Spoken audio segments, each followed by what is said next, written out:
Neuvième journée de l'Euromillions Basketball League et l'affiche, c'est ce derby entre guillemets entre les Kangaroos de Willowbrook et les Giants d'Anvers. Match un petit peu particulier parce qu'il oppose deux équipes voisines. Il oppose l'héritier du matricule du Racing Malines, c'est-à-dire Anvers, à l'équipe qui a emménagé au Winket-Kai et qui vient de Willowbrook, les Kangaroos. On s'attend à un match électrique. Le Winket-Kai affiche comble pour la première fois de la saison, mais il manque un acteur majeur, le meilleur marqueur actuel de la compétition. L'ailier et meilleur marqueur des Kangaroos, Carrington Love, est blessé et ne peut pas défendre donc ses chances aujourd'hui. On s'attend aussi à un match assez offensif parce que le tempérament des Kangaroos et de leur coach, Paul Vervaak, reste résolument tourné vers l'attaque et parce que les Giants aiment bien jouer à ce petit jeu aussi de celui qui marque le plus.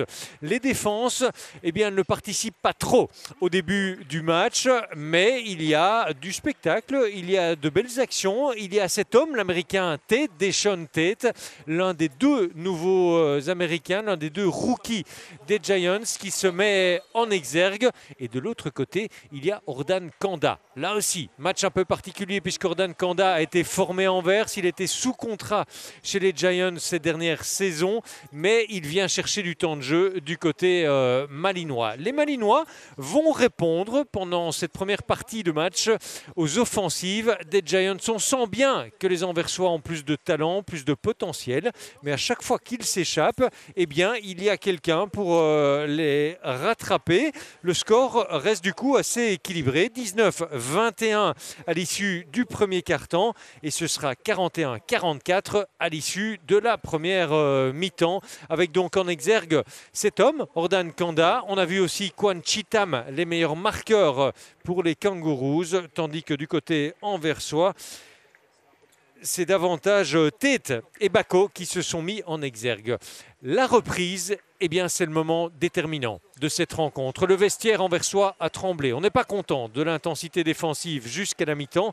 La réaction, elle va être probante et elle va permettre aux Giants de plier le match en quelques minutes. Le troisième quart-temps tourne au calvaire pour les Kangaroos qui ne réagissent plus en défense et qui ne parviennent plus à marquer puisque les Anversois défendent enfin avec sérieux.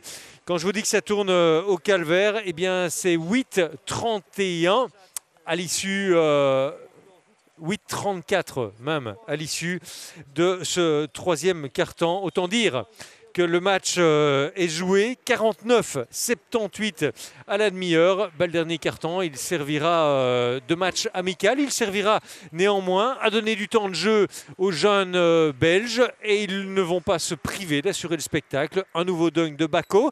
Il y aura 2-3 points de ce jeune anversois Bastian Van den Einde qui joue d'habitude avec la deuxième équipe et qui a eu l'occasion de se mettre en exergue. Il a saisi cette occasion. Lourde défaite et même une correction donc pour l'équipe de Paul Vervaak. 4e victoire consécutive pour Anvers qui continue sa progression au classement. 2 défaites seulement pour les Giants. Il y a qu'Ostende qui fait mieux avec un seul revers. Victoire d'Anvers face à son voisin avant la trêve internationale et la coupe.